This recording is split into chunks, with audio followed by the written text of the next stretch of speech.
Bom, galera, é isso aí. Ubisoft está começando a conferência da Ubisoft Lives, né? Primeiramente, vai ser no começo agora vai ser um pouco encheção aí de linguiça. Então daqui mais ou menos 16 minutos a 20 minutos começa legal a conferência. Bom, galera, voltamos aí com a transmissão. Tá certinho agora, beleza. Vou ver aqui. Vou ver aqui, vou dar uma... To me, the people that make the games is just weird. It is surreal. You aren't able to now just see them as someone who is making a game. As someone who... Vou copiar isso aqui, só um minutinho. Just expressing my thoughts about the game, and then in the end it's not just the player, but it's also the creator of the game, so I can express my thoughts about it, and then it can possibly influence the game. Bom, enquanto eles vão começando aí, né, as conferências, nós vamos fazer aqui a divulgação do canal enquanto isso, né, galera? Working with the community to know what works, also what doesn't work. Então vamos Being lá. honest about that, it's really something that changed the way we have to do this, and we have to interact with our players. Community workshops are incredibly valuable for us, not only because they give the development teams a face to the community and direct input, but really allow for that two-way communication. The first time a company gave me, a very regular person, the chance to talk for so many. Very humbling to be here and to hear that, you know, when we say our gaming channel and developers that created the game are going, oh, we saw your video. It's so warming, and I never expected it to be that impactful. Without the community, Siege definitely wouldn't be where it's at today. With 30 million plus players, which is extraordinary and a dream for a lot of developers. I think this is definitely because of community back, and if we hadn't gotten that, I have really no clue where we would. A divulgação aqui enquanto... On top of that, you have the fact that people can interact. You can have round tables. So it means that you can have coders, game designers, other producers. They listen, they will consider it. And we have seen some things put into the game and change because of things we've said. The value of community for Ubisoft is immeasurable. Lucky enough to have. Por enquanto eles estão em apresentação, ainda não começou a apresentação de jogo, tá? Por isso que eu tô fazendo isso enquanto isso. Quando realmente começar a gente já começa já, tá ok, galera? Feels good, right? Yeah, that was like very heartfelt. Warming, if you will. Warming, but it's really hot. I don't know if I can take any more warming. My face is melting. It's a little schwitzy, would you say? Yep. Yes. Well, taking constructive feedback is an important part of our development process here at Ubisoft. At the end of the day, it's Nós estamos falando de and those awesome gameplay moments that we see momento dos games so que eles vão revolucionar. Melhor da gameplay. And so let's check out the first part. Welcome to our top 10 best of gameplay Os 10 countdown. primeiros Number games. 10, a unique piece of gameplay from our devs, because devs are gamers too. Snuggleboy's request in the For Honor subreddit was so ridiculous that the team had to make it happen. Shout out to Mathieu, who took care of the animation and the cow's voice performance. Bom, vamos ao que interessa. Vou acabar aqui a divulgação, galera. Já vou começar a mostrar. Ainda não começou, tá? Eles estão só aquela encheção de linguiça primeiro e tal. Deve levar mais aí uns 10 minutinhos pra oficialmente. Beleza.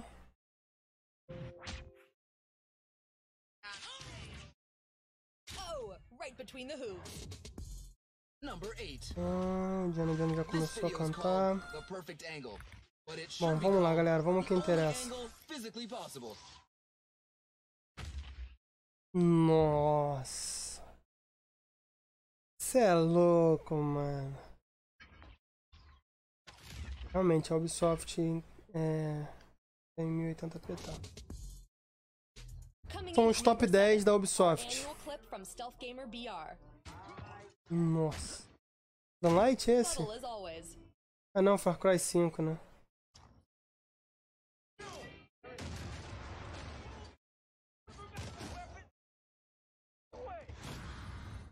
Meu irmão. Top, top. Esse é um dos criadores do jogo.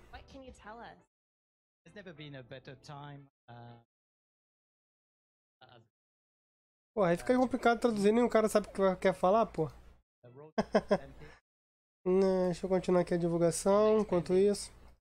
Por enquanto tá sendo só essa encheção de linguiça, né?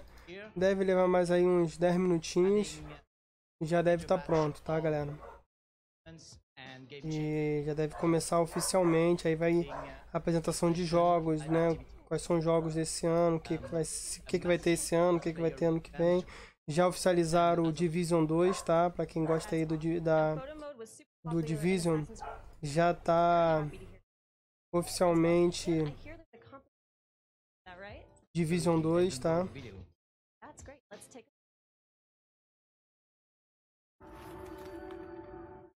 Então, Division 2 já foi confirmado ontem, Division 2.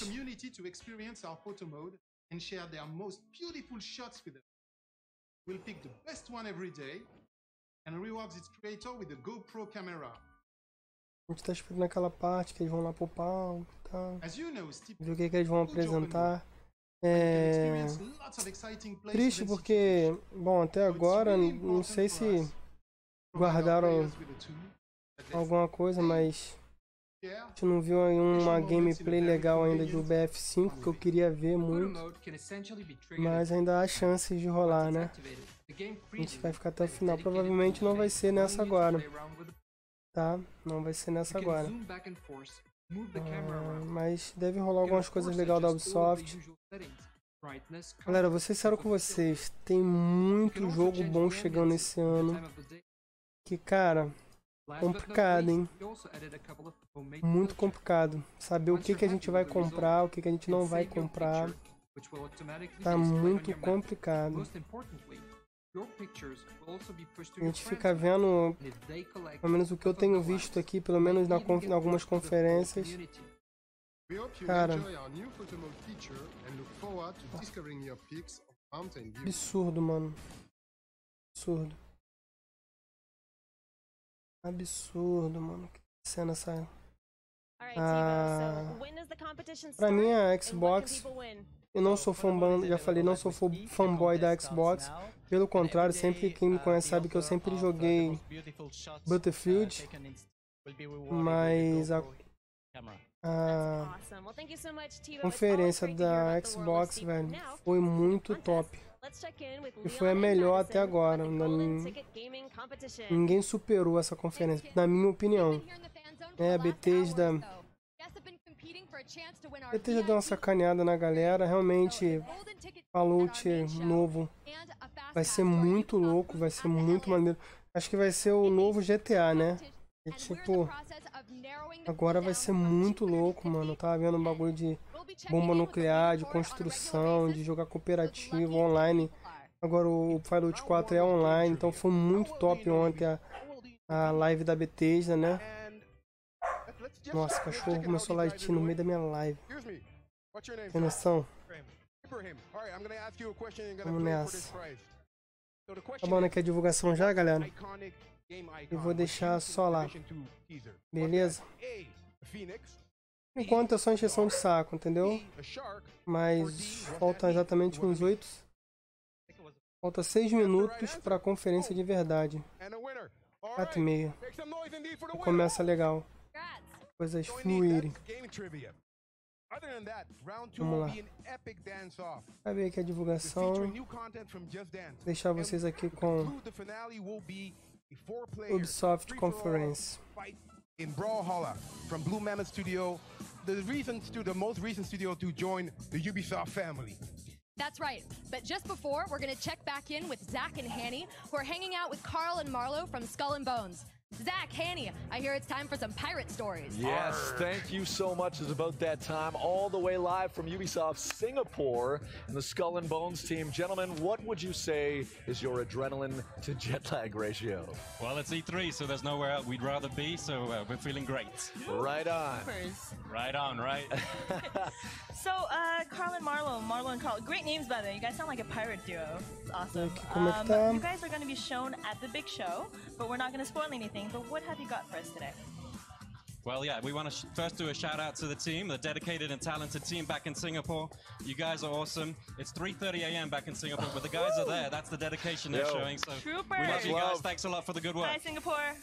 Very nice. Now, so you guys did bring something that you wanted to share with us as well, with all the people here. What are we about to see? So actually, some of our team members are descendants of real-life pirates in the Indian Ocean, and we'll get to hear their stories today. Oh, I want to do just that. How about now? You good with now? Now's good. Let's do it.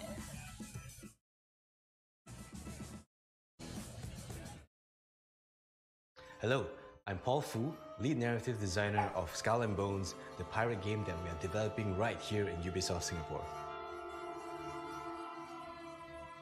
Centuries ago, the Portuguese, Dutch, and English have fought for control over the area around Singapore and the Indian Ocean. As such, the history of the region is rich in seafaring and isso aí, galera. Many Estão of our prontos para developers saber come quais from são os families who jogos live here for generations. So this history is an important part of their heritage. que vão vir agora? Let's meet some of them and hear their pirate stories that connect their personal histories to the world of Skull and Bones. Working on Skull and Bones, I get to learn about the history of my country. I'm from Mauritius, an island located in the Indian Ocean, near Madagascar, Seychelles, and Réunion. Mauritius was highly desired due to its prime location as a stopover for trade routes. In the 1700s, Mauritius was well known to be a hub for piracy. Growing up in Mauritius, my grandparents Se would quiser tell me deixar stories sua, about very famous pirates such as Edward seu England and comentário aí, So sempre Edward England was bem-vindo. Valeu, famous galera. for the Battle of Joanna Island, but he was considered too lenient by his crew and was ultimately marooned on the island of Mauritius. Eventually, he managed to steal a ship and flee to the island of Madagascar. Working on Skull and Bones made me more interested in the boogies and my heritage.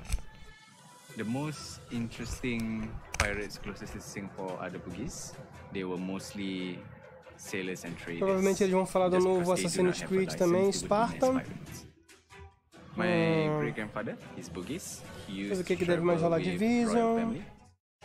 Acho que o outro Watch Dogs muito cedo para falar, mas so he would have the craze stuck under his belt for close quarter combat. He would soak the blade in poison, and the edge of the craze is chipped. So I guess it's been well used.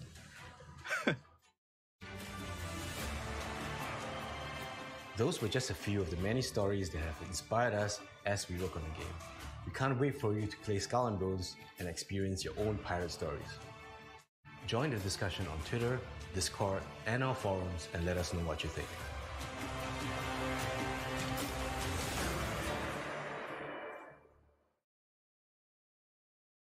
From sea to space, pirates to junkies, let's talk a little VR. Producer Adrian Lacey, all the way from Ubisoft Montpellier. We're keeping it global. We're talking space junkies. Yeah, what's up, Adrian? How you doing? Very well. It's exciting. Look at all these people playing the game. It's awesome, isn't it? You guys doing all right? Woo! All right, we're doing all right. You're doing all right? There we go. I'm very well. So Adrian, tell us a little bit about Space Junkies. What's that all about? Space Junkies, it's a VR shooter, so it's a jetpack fueled shooter in microgravity, where you duck, dodge, weave, move, and groove through deadly orbital arenas. I love What is that all about? Like, what does that mean? I love all those words. Well, yeah, but it's like you're in a spherical battlefield now, you know what I mean? So the action can come fast and hard from any direction, left, right, vertical, even from behind. Sounds like somebody's Saturday night. We have been seeing people playing it right beside us, actually, in the Space Junkies booth here at the Fan Zone. And it seems like they're getting a little A little interesting, we'll say, with the self-expression, to put it mildly. We have this full embodiment system, so you have your entire body, heads, shoulders, knees, and toes, and basically it allows you to sort of point at objects, interact, and really become a living emoticon. Oh, wow. And that's the big difference in VR. You now have both hands. So yeah, it's pretty cool. You can push things, That's great. pull things. Push things, pass things, wave at things, thumbs up, whatever you want. A bit of gesticulation. Lots of gesticulation, and I'm sure everyone is very respectful and very nice course, to each always, other while they always. gesticulate, aren't they? Yeah, I would say so. Listen, Adrian, you recently had an alpha. Can you tell us more about what you learned from there? Oh, well, okay, so we've just finished one of our alphas now, and what's cool is we're working with our players, so their players really interact with us. It's like they're in this new virtual space with us, like they're part of the dev team.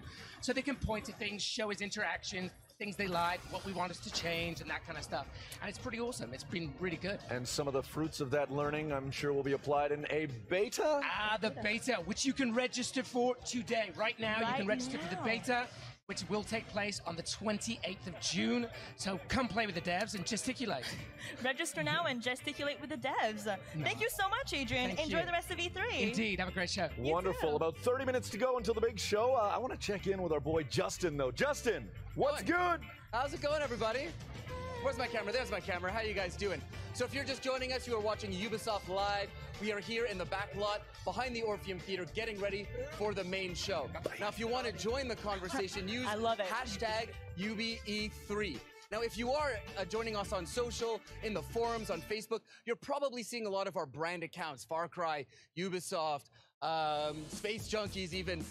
But behind all of those accounts are some amazing people. These are the community managers that you're actually talking with every day. So Zach and I actually traveled to Newcastle in the United Kingdom and in Cary in North Carolina to meet the community managers, to learn more about what they do, and to ask a very important question. What makes for a good community? Or should we say, who makes for a good community? Check out the video. It's difficult to say what community means in just a sentence or two because there's so much to it. I think the key of it is establishing that relationship between us and the people who play our games, trying to make sure that they're as happy as they can be. We have a lot of people that are basically like community figureheads that want to see the community thrive. They're the ones that are making amazing content, they're streaming the game, fan art, cosplays, super amazing people. They're just people that are there to help all the time. They want to see the community go places. They want to see the community do well. They're really trying to help everybody out, bring players into the game, cornerstones of our community. One of our Just Dance squad members, Tara, she does so much on her own to really nurture our community. She's just out there cultivating and making it happen. Clive Lewis, we joke around in the Ghost Recon community that he's a bot because he is in every Ghost Recon stream and most probably a moderator of that channel. He's just the most friendly, wanting to help guy that you will ever meet. Tokyo Joe is a guy who creates models based on his favorite games. I've always forwarded it to the dev team. They know exactly who he is and what an amazing job he does. It's inspiring to really see one person what they can do for the greater good of the community. You know, they understand what it really means to be part of a community and add to it. They're there to give whatever they can to make it the best place that it can be. A place that people want to be a part of. I love the fact that we have the Star Player program, and it's a way that we can kind of give back to them a little bit and let them know, we see you, we see what you're doing, and we love it. I feel 100% confident saying that Star Player program is everything. It's the only reason I'm here. I was a Star Player. I made my way through Star Players to be in this position. Star Players is an opportunity to show those pillars of community a little something special for all that they do for Ubisoft and our brands. Ubisoft? What the? Ubisoft? Ubisoft. You got an email. You got mail? We've got a little email for you about that. What email is it? Oh god.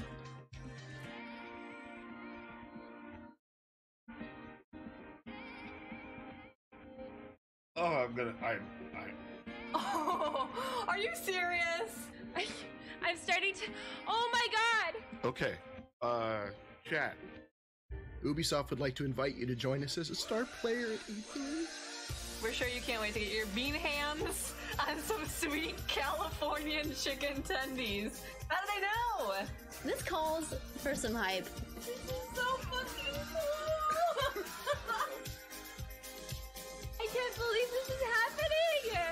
this is so much more than just some fun to be had. Ubisoft, thank you. Thank you. E-freaking-3, dude. I'm shaking. Look at this.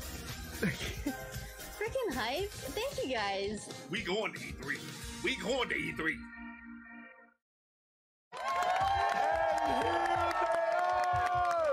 The 2018 Ubisoft Star Players. What up? And the community managers who brought them. Vince, Alan, how we feeling? We're feeling amazing. It's good, beautiful day, beautiful energy. Like all this, don't cry on me. I'm not no. So all this energy up here is amazing. Thanks so much for having us. The family has grown, I would say. The Star Player family has been a thing for the last few years. Talk to us a little bit about the evolution of it. So the Star Player family actually started in 2015, and today alone, you can tell we've been growing bigger and more global because we have 13 different countries represented behind us today. Represented! Wow. Yeah. Beautiful. It's awesome, and we have people of all different ages, so. That's amazing. And in the video, I saw there were artists, streamers, cosplayers, but what does it take to be a star player if you have to answer this question? So, we get that question a lot. How can I become a star player? And the easy answer is there's no magical formula to becoming a star player. There's no criteria that you have to check off. We take people from all corners of our communities. We've got forum moderators here. We've got Reddit moderators here. We've got community channel admins. We've got guys who built wikis from the ground up on their own. Amazing. But there's so many different ways you can get involved in our communities. I love it. Basically, what we're looking for are people who are dedicated to making our communities, Ubisoft communities, the place that is the most welcoming, most supportive, and just most fun place to play video games. And each and every single one of these people around me in orange t-shirts, they make Ubisoft communities a better place, and that's why they're star players. I love it. And if I may say, I mean, it's obviously this is a very special moment. It's awesome to have all of you here. But the people who are here, I mean, the family is big, and star players of the past. I saw this morning a tweet from DB Division, so I'm getting a little emotional too. he was talking about the fact that everyone works their asses off here at E3. It's busy. Sometimes we get a little hungry. We get a little dehydrated. We don't necessarily think about taking care of ourselves. And DB was speaking to the star players of this year and saying, look out for each other, be kind, make sure we have some food for each other, make sure everyone's up, the energy's good, a lot to see and do. We're getting close to the show. Guys, enjoy the experience. It is going to be so much fun, and we are so honored to have you here. Thank you so much. All right, let's check in with Leon and Madison for the Golden Ticket competition. How's it going, Leon, Madison? Well, there's definitely dancing going on here. They're really fighting hard to win that VIP ticket, right? That's right. They're competing for a chance to win the golden ticket seat at our conference and a fast pass to the Ubisoft booth at the LACC. But to do it, they'll have to make it to the top 4 from the 10 that they currently are right now. The final will be streamed right before the conference, so in about 22 minutes and 50 seconds, if I'm not mistaken. That is very, very precise of you, Indian. So in 20 minutes, we'll start the conference. Until then, hashtag UBE3 for all your social media interactions. But now first. And first, back to the next round of Top 10 gameplay. Yes. Roll the video. Number 6. Macy J with the long shot from downtown. I got it! I got it! I've been trying that forever! That's the spawn peak counter all the way down to Skylight, baby! That's the Skylight spawn peak counter. I've been trying that for weeks, chat. For weeks! Let me just show you where I'm shooting. For those that don't understand what just happened, let me show. See this wall? Those are my bullet holes right there. Where's this Cav? It has to be Cav. He plays Cav every time, right? Watch this, watch this. Boom! Look at him! He's dead. Coming in at number 5, outnumbered but never outdone. Natalie Always 21 is one unstoppable peacekeeper.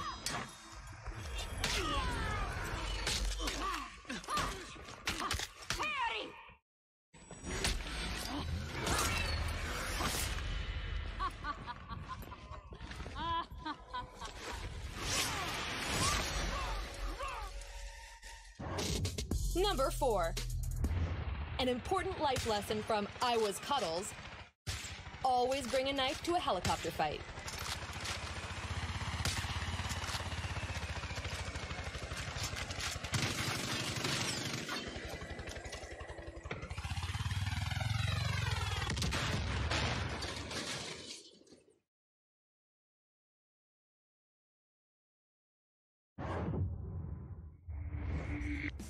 So I'm here with senior producer on The Division 2, Christian Pana. Congratulations on the announcement yesterday. Well, I should say, you know, the first real look at The Division 2. How are you feeling? Thank you very much. It's super exciting for us to be here. I think there are two magical moments in the game development. One is when you get to reveal the game for the first time, and the second one when we launch in March 15, 2019. Cool, okay. So there are teams all around the world who are watching the show. They're up late. They've been working them, you know, they wish they could be here. Do you have a message for all the teams who are watching at home? Yes, I want to say thank you everybody working on the family of the Division. Thank you all for your hard work. Thank you to the star players that are here with us today and our community making this game awesome.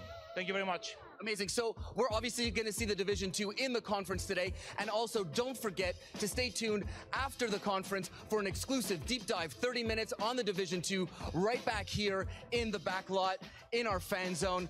You know what, Kim? Our next segment is about game development. You're the resident game dev on our pre-show hosting team. Why don't you want to introduce this video? I would love to. Okay, so I'm the developer. Oh, you guys have a great time. All right, let's I'm get the ready for the developer at show. Ubisoft San Francisco, and tabletop gaming is something that's a running theme throughout so many Ubisoft studios around the world. From prototyping game designs to just plain old fun, let's take a look at how some Ubisoft developers share their love of tabletop gaming. Even the open world has some sort of rules, right? Hopefully. So you'll need someone to enforce those rules for you. And that's me.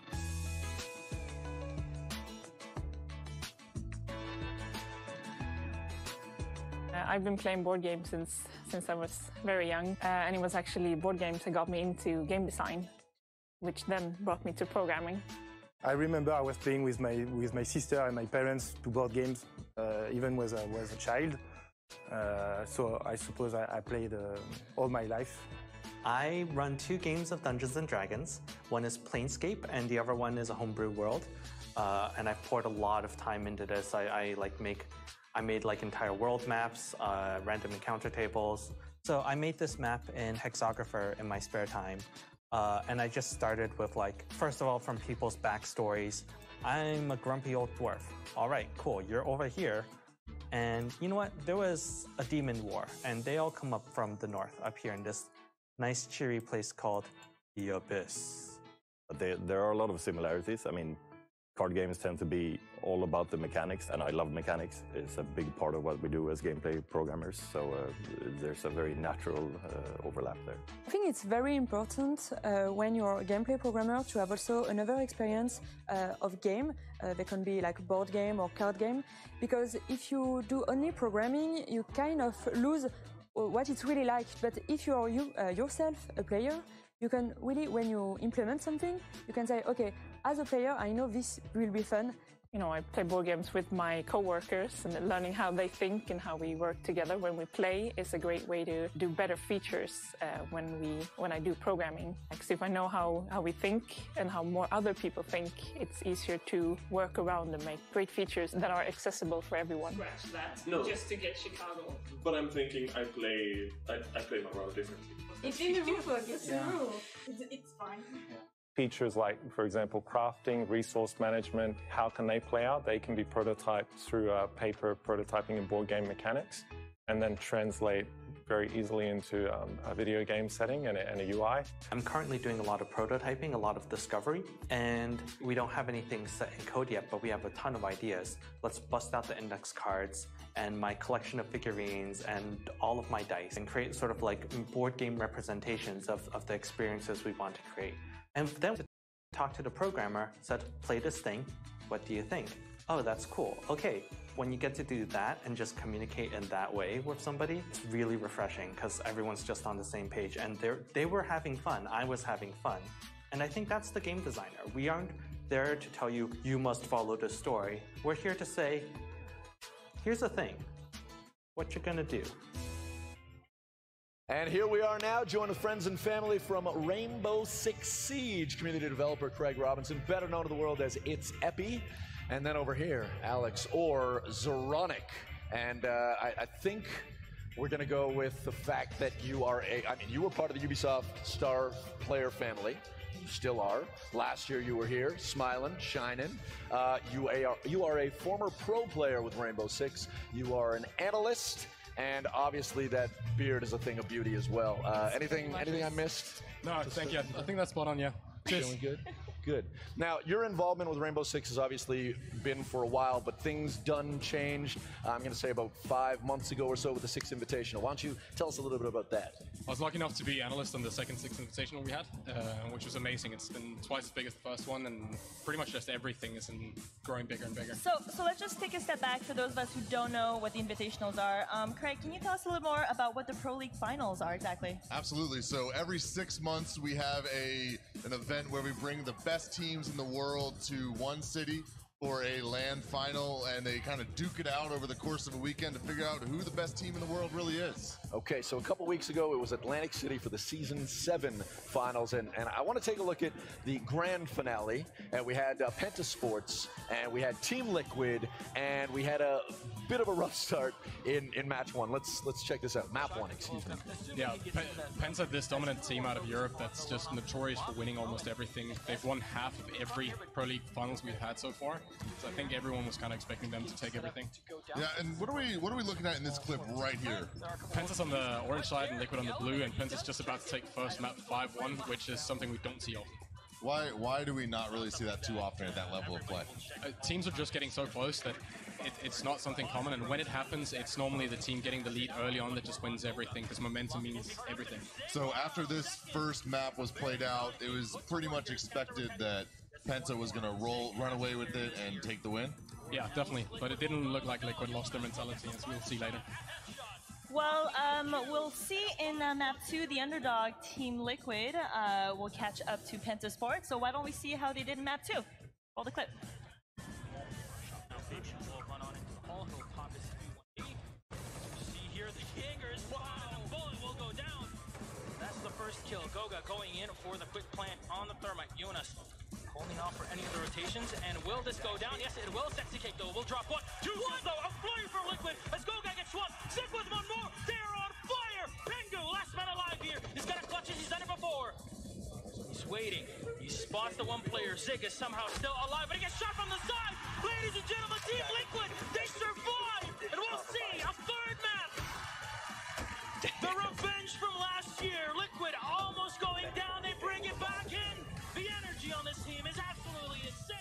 So after that second map, we had a really close matchup between Liquid and Penta, and we were headed to our third and final map, where we were going to figure out who the best team in the world is. Let's roll that.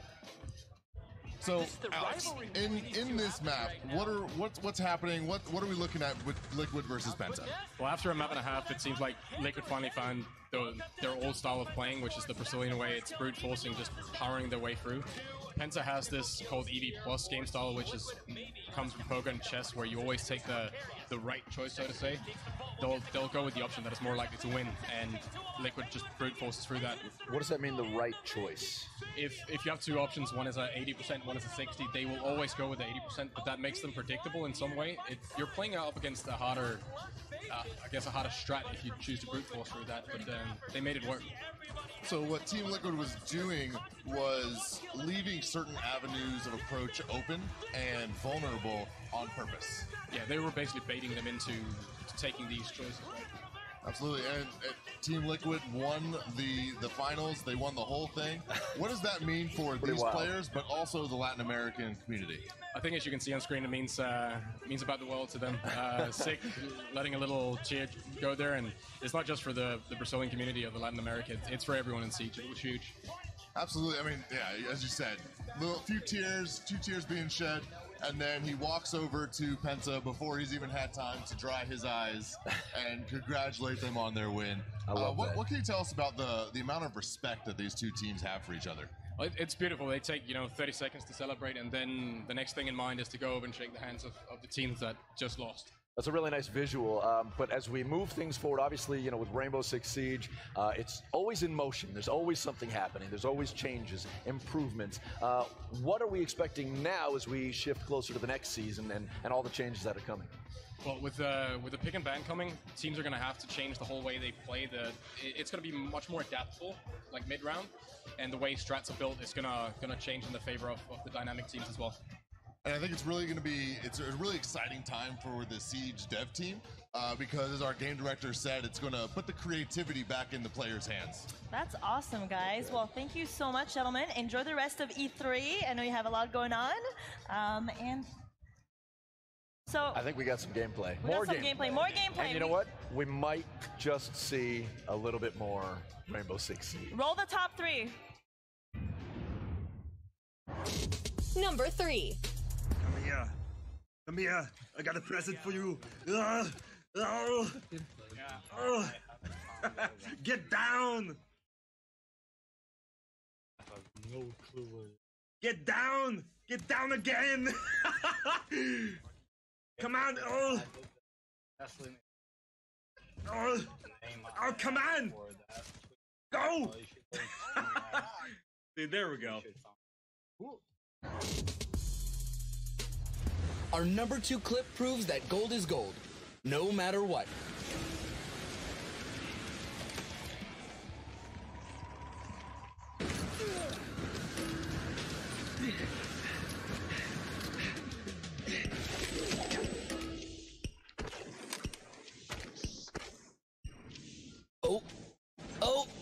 Oh! Nailed it! Number 1. To see why this is our top clip, keep an eye on the clock and ammunition's health.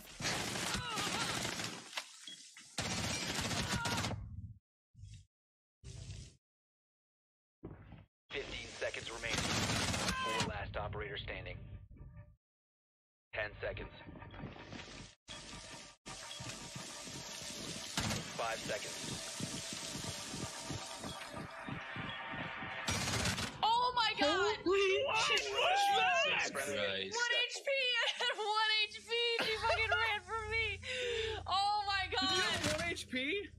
Oh, I had 1 HP that whole time. After I fought like the third person. Fuck, dude.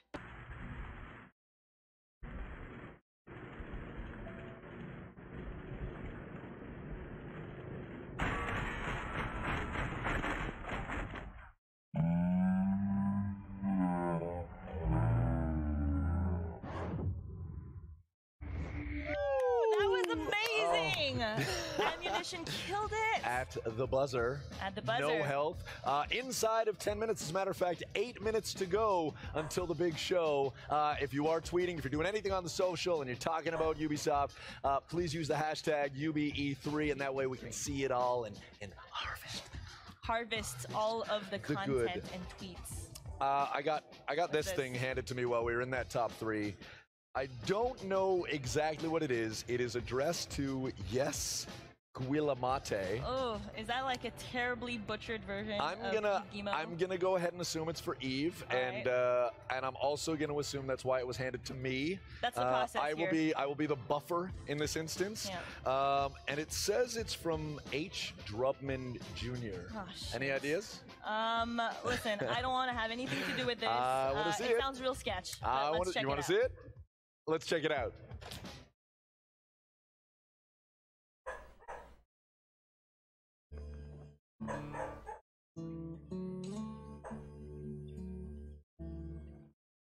Hey there, amigos. Yep, that's right. It's me, your boy, Herc. I just want to take a minute to speak directly to you, Ubisoft. Especially you, Mr. E.S. Guilamate. Pretty sure I pronounced that right. Listen, I've been hearing non-stop about this dang old Discovery tour, and it got me thinking, man, Hope County needs to get in on this action. You hear me? Come on, man, let me show you around. I've been doing all kinds of corporate research, and I'm telling you, Hope County is the place to discover. I mean, look at all the stuff we got. Historical figures, we got them. Sports is culture. We got fine athletes in Hope County. I mean, no one's made it the big leagues yet, though. And something from this guy, Peter, who keeps on sending me letters that are not of encouragement. Heck, we got Boomer here. I hear the internet loves good boys. We got fun for the whole family. Come to our annual testicle festival and eat a bunch of balls with your kids. Come down to one of our beautiful, serene rivers. Oh my God! What is that? We got organic farm, nature trails, gentrification, family cookout, animals doing it, iconic architecture, immersive experiences, recycling 2.0, motherfucking freedom. Like I told you, ES, Hope County is a real Neapolitan center, man. And check this out, ES, we even got a mountain with your name on it. So there you have it, man. Hope County Discovery Tour. Boom! Cash in the bank, baby. What do you say? Oh, dang, my wheels! Not my wheels!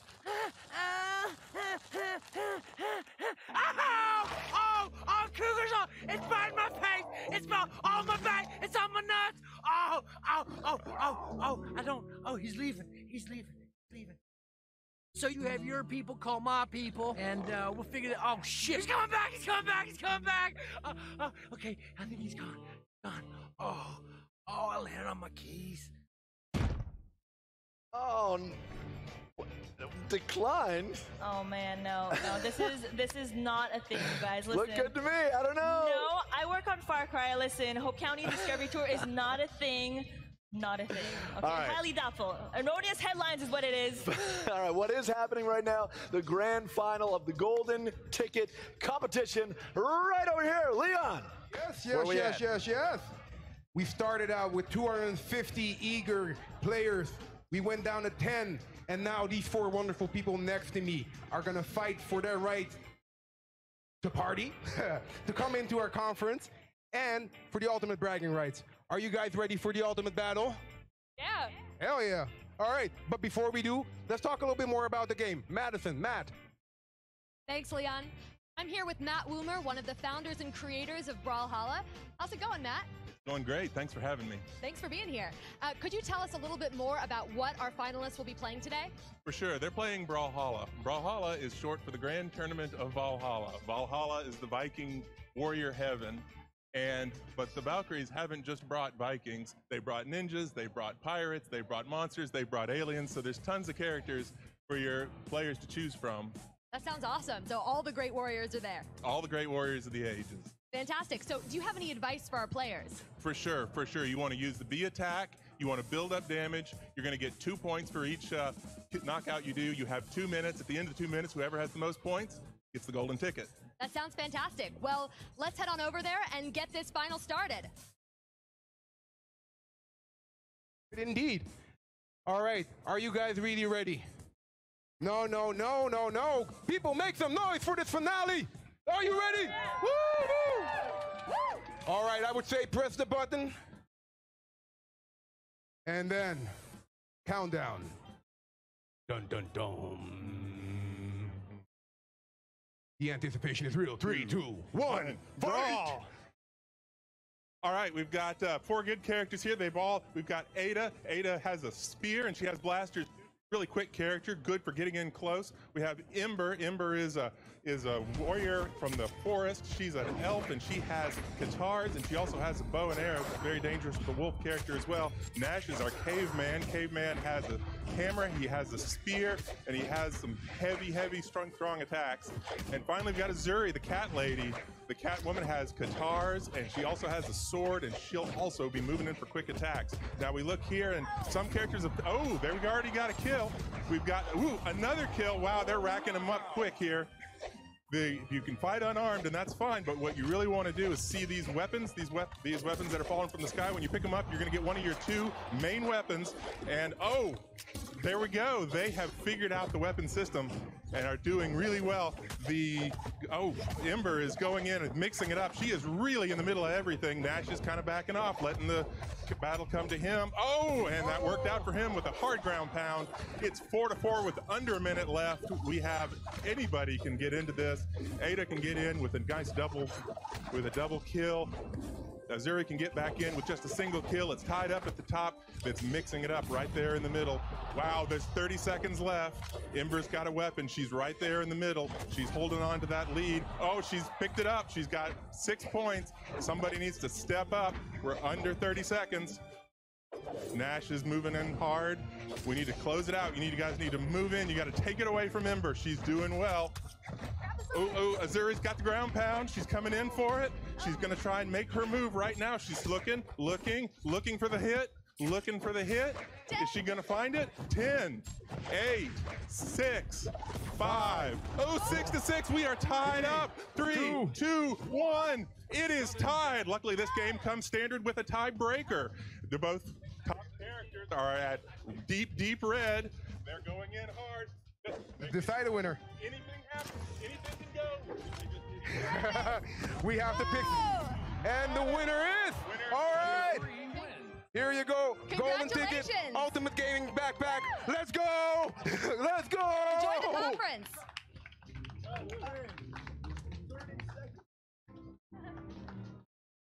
Of 30 seconds to go. That was intense. We're here. Here we go. Wrapping up 20 seconds to go. Lots of love to all the teams, all the people here in the fan zone in the theater. Show's about to begin. Hashtag UBE3. Lots of love from everyone here. All the love. And don't forget the post show. After the main show, we have exclusive gameplay from the Division 2. You definitely don't want to miss this. Enjoy the show. Have fun.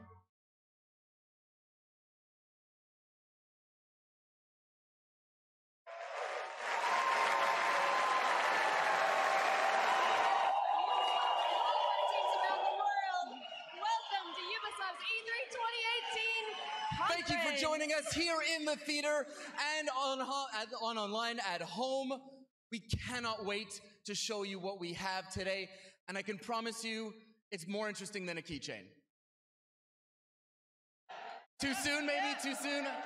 I don't know, up in the balcony, are you guys ready? Yes! Down on the main floor, are you guys ready? Let's go, players! All right, everybody. Everybody at home, are you ready? Yes. We're just gonna assume that they're ready. Well, you're ready for the biggest biggest show in gaming. Let's start the show. Let's do it! Let's do it!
hear me?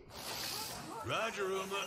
Half the crew is dead drunk in my sickbay after eating your miraculous space chili. Any thoughts? Well, I have no idea what you mean. Our food is healthy and invigorating. Captain to crew, dead monkey in the crow's nest. I repeat, monkey down. Else space chili strikes again. Copy that, Captain. Hey, Paige, bet we could use your space chili to overclock our engines. Negativo, mi amor. Only you can melt my circuits. Keep laughing, fools. The key ingredient to good cooking is love.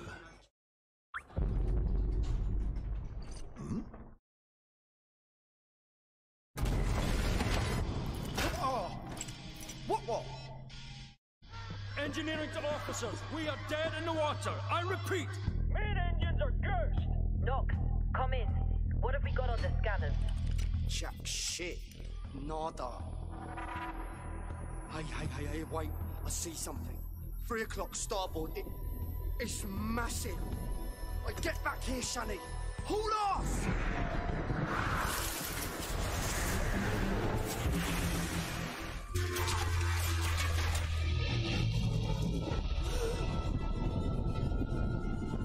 Lock down the bay column. Give me auxiliary engines. Deploy shields and bring up out now! Brace yourselves!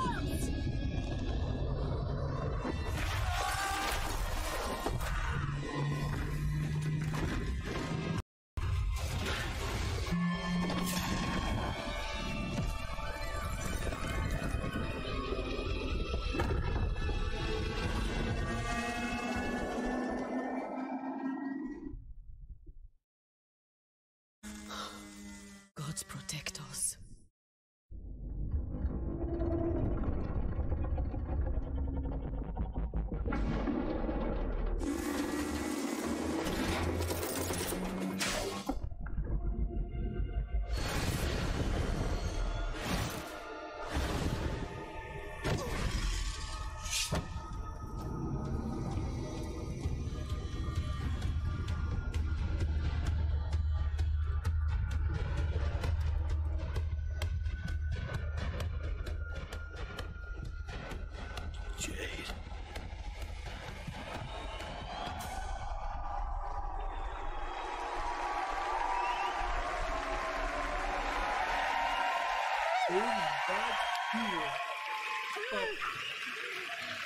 Thank you.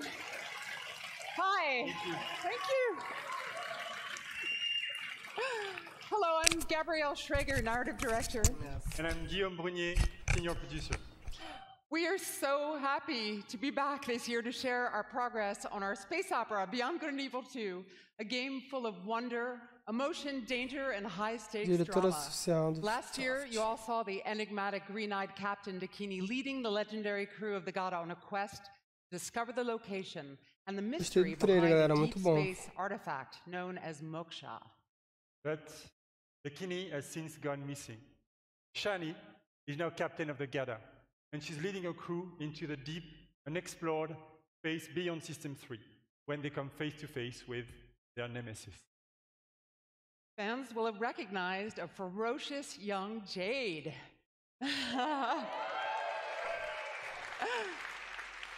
And Paige is back as the incorrigible chief cook of the Gada. We've got 2 other officers, Uma, a holistic chief medic, and Callum, our chief engineer. And all of these legendary characters will be playing a major role in our prequel. Today, we are proud to represent our growing production team in Montpellier, Barcelona, Bordeaux, and Sofia. Thanks, everyone, for making it happen.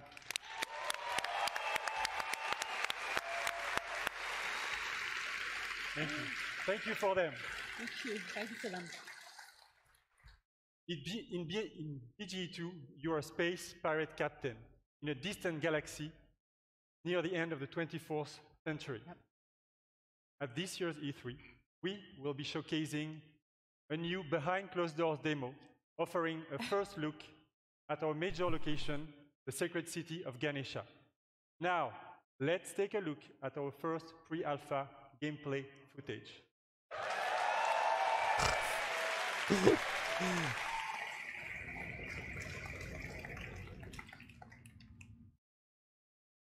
Ganesha is a metropolis filled with sacred temples, beautiful gardens, and bustling shops. But it's also a darker underworld, rife with dirty bars and dangerous back alleys. Our game is an action-adventure RPG that you can play alone or with your friends in co-op. From the intimate interior of a hidden temple to the very edge of the galaxy, fight on the ground and in space at massively different scales. And all of this seamlessly. What you will be seeing at E3 this year is only a very small part of a much larger open universe we are creating.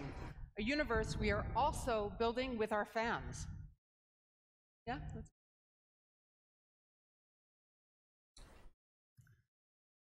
With Beyond Good and Evil 2, we want our community to participate in a way that's never been done before through the Space Monkey program. We want our fans and people all over the world to really be a part of creating the game. But today, we are issuing an open invitation for people all over the world to contribute their ideas, music, artworks, and create original content that players will experience as they explore the world of Beyond Good and Evil 2. And there is literally a universe of ways for artists to express themselves, from giant Por causa disso, hoje estamos lançando um convite aberto a todos. Todo mundo, do mundo inteiro, podem contribuir com ideias, trabalhos, conteúdos originais e músicas que os jogadores verão no jogo enquanto exploram esses mundos. E existe literalmente uma forma universal de expressão aqui. Vocês podem usar murais, pinturas, desenhos, conteúdos e por aí vai. Para fazer isso, criamos uma parceria com uma parceira que é inovadora, chama Quick Recall. O fundador deles está aqui, Joseph Gordon-Levitt, para conversar conosco. É a empresa Hit Record. Nossa, cara, muito loucão. Chegou, né? Como? Oi, pessoal. Obrigado, valeu. Eu adoro esse teatro. Amor. Valeu. Obrigada, Guillaume. E obrigada, Gabriel. É fantástico estar aqui. Para quem não sabe, a Hit Record é uma empresa que eu estou preparando há muito tempo e que eu amo demais. Esse é um local em que várias pessoas do mundo inteiro trabalham juntos com curtas, música, arte, vários projetos diferentes. E é a primeira vez que a gente está criando conteúdo para videogame.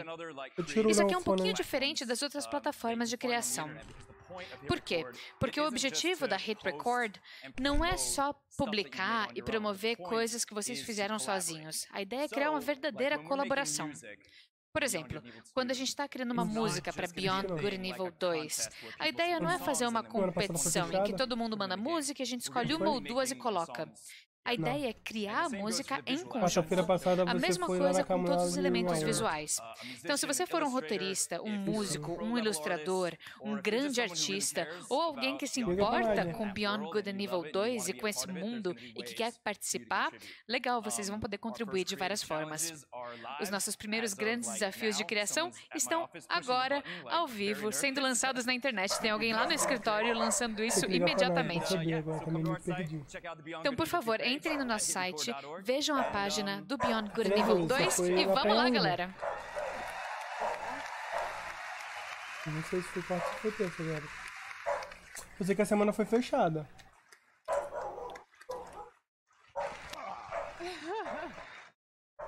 Fechada. A abordagem da Hit Record de colaboração da comunidade é uma inspiração. Nós estamos muito felizes por trabalhar com o Joseph e a equipe dele. Mal podemos esperar para ver o que essa comunidade vai criar. Então acho que você tem que parar. Faremos um showcase de alguns desses conteúdos num evento dedicado à comunidade, a BG Fest, que vai acontecer em Montpellier no segundo semestre. Muito obrigado e aproveitem a E3.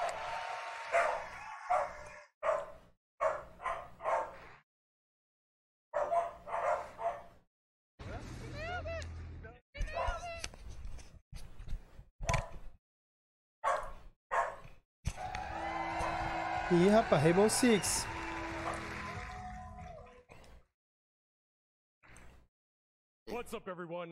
E aí, galera? Eu sou Jason Kruger, desenvolvedor da comunidade do Rainbow Six Siege. Eu vim aqui conversar sobre a nossa comunidade. Essa é uma comunidade que nos inspirou e nos motivou todos os dias. A equipe do Siege, que está lá em Montreal, está tão inspirada de ver as milhões de pessoas que jogam os nossos jogos todos os dias, que ela trabalha ainda mais. Isso aconteceu nos últimos 2 anos e meio, e a gente ama ver essa comunidade crescer cada vez mais. Hoje é um prazer anunciar a vocês que a comunidade do Rainbow Six Siege já tem 35 milhões de jogadores.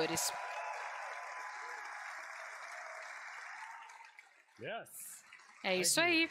Valeu, galera. Eu queria dar um abraço em cada um de vocês, mas eu não sei se os meus braços iam dar conta, né? É muita gente. Acho que ia demorar bastante. Conforme a nossa comunidade cresce, o jogo também cresce. E como vocês podem ver aqui atrás, a equipe Rainbow já recrutou os operadores Maestro e Alibi. Essa imagem, inclusive, representa 10 temporadas, 40 operadores e 19 mapas que entram nesses jogos. Se vocês quiserem conhecer esses caras um pouquinho melhor, vocês vão poder jogar o Operation Parabellum, que já está disponível agora. E se quiserem ver essa galera na ação, se jogando, entrem na Liga Profissional do Rainbow Six Siege, dia 18 de junho. As grandes equipes do eSports nesse dia vão competir durante 5 meses de uma ação intensa do Rainbow Six Siege. Essa é uma das formas que a gente tem de aproveitar a competição do Rainbow Six. Muito em breve também teremos o Paris Major em agosto. Com a Liga Profissional, a gente vai para o Brasil em novembro. Isso mesmo, Brasil. E o Invitational 6 será o ápice do Rainbow Six de novo, e ele vai acontecer em Montreal em fevereiro de 2019. Seja para um jogador ou para um fã de esportes, não tem nenhuma época melhor para entrar nessa área do que agora. E com o crescimento do jogo, da comunidade e das equipes de esportes, a gente quer parar um pouquinho para pensar sobre os jogadores mais influenciadores que a gente já teve. Hoje eu vou mostrar um sneak peek para vocês, uma palhinha de um documentário que tem a ver com alguns rostinhos que a gente já conhece e que amam demais o nosso jogo. Sem mais enrolação, aqui está a primeira exibição do documentário em um trechinho. Rainbow Six documentário. Esse foi o maior problema que eu já tive, a maior lesão, e isso trouxe o Siege para mim. Eu faço isso há bastante tempo, né? Desde a primeira temporada. E eu mandei mal, até que finalmente a gente começou a ter sucesso. É isso que a gente vai fazer, a gente vai voltar pro topo. Seguimos 8 integrantes da comunidade. Um sorriso, uma lágrima, uma emoção, um riso de umas pessoas que eu nunca vi na minha vida, que eram torcedores da BD.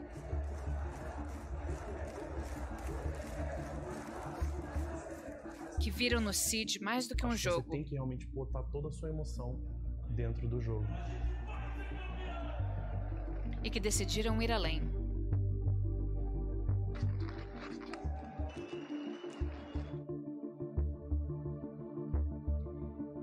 Another mindset.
O Trials tem a ver com andar com estilo, cair e levantar.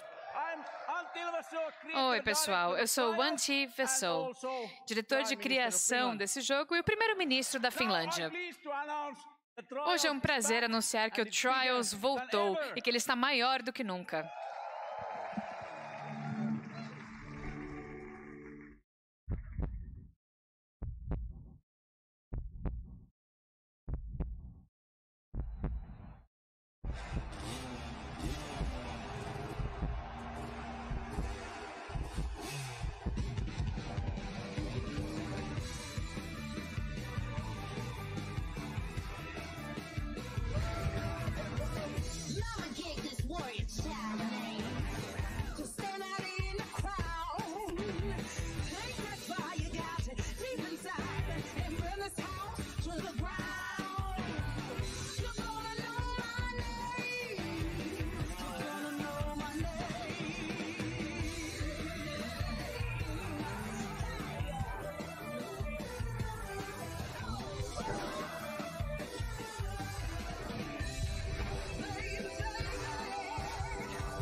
Caraca.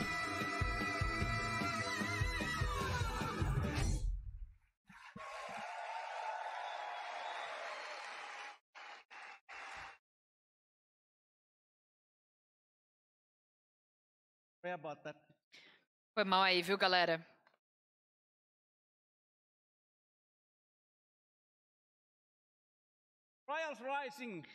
Trials Rising vai te levar pelo mundo. Aqui, nós veremos o combate, nós veremos as corridas em todos os lugares. Mas isso não vai acontecer nada sem os jogadores. A competição precisa dos jogadores. E a nossa comunidade sempre gostou do Trials. No Trials Rising, nós trabalhamos com essas pessoas mais do que nunca. Para explicar um pouco melhor, apresento a vocês ao Professor Fatseri. Brad Hill.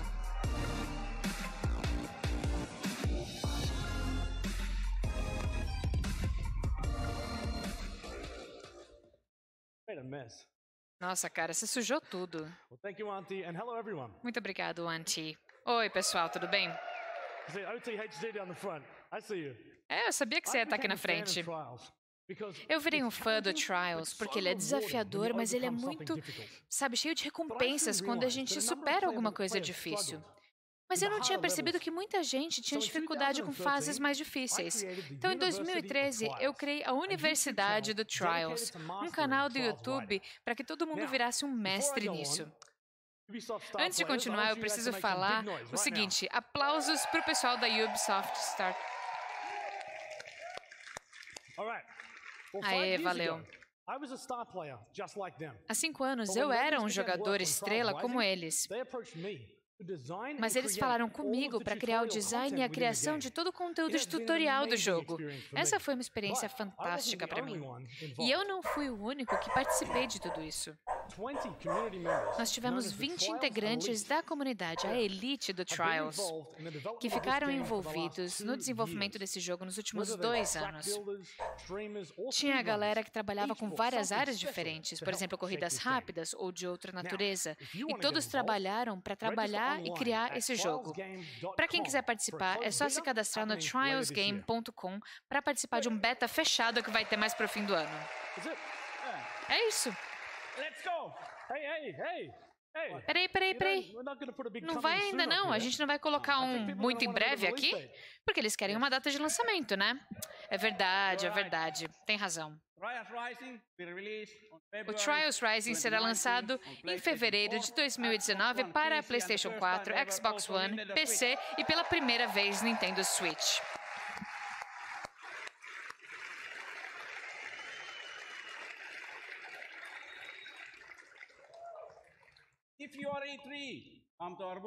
Quem está na E3 pode vir para o nosso stand para ver como que o Trials ficou. O negócio é cair e levantar, galera. Vamos lá. Valeu.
Muito maneiro.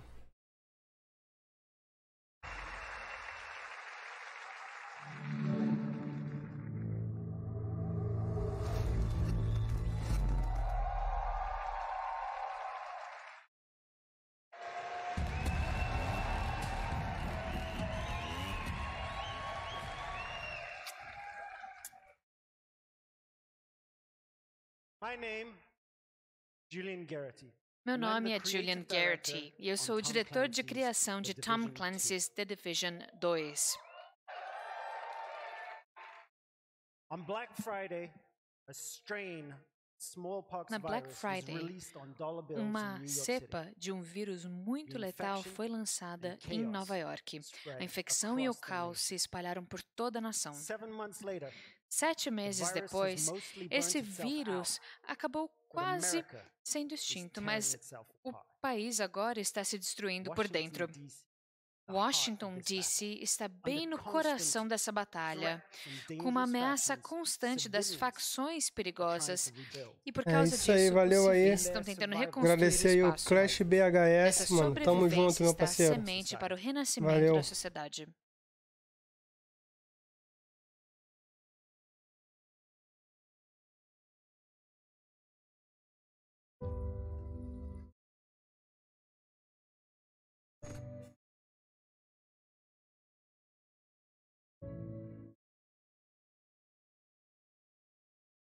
Bom, galera, esse é um dos jogos top de linha da Ubisoft. Eu joguei o The Division 1, gostei bastante. Eu já vi o trailer um pouco na conferência da Xbox. Cara, tem umas paradas muito massa.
Keep moving. I didn't do anything. Some of you may believe the rules are unfair. That's too bad. Quiet, you! I said no more talking. The rules are not subject to negotiation. Shut up! Defy the rules, and there will be consequences. Let's go. Come on. Examples will be made. On your knees. Keep still.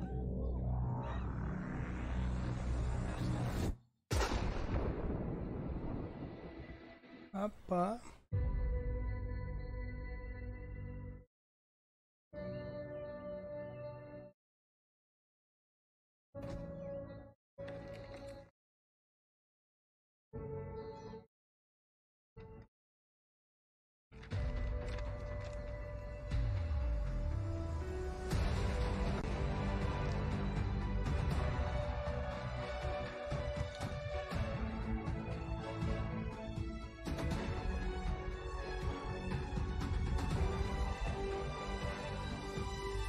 The Division 2, parceiro.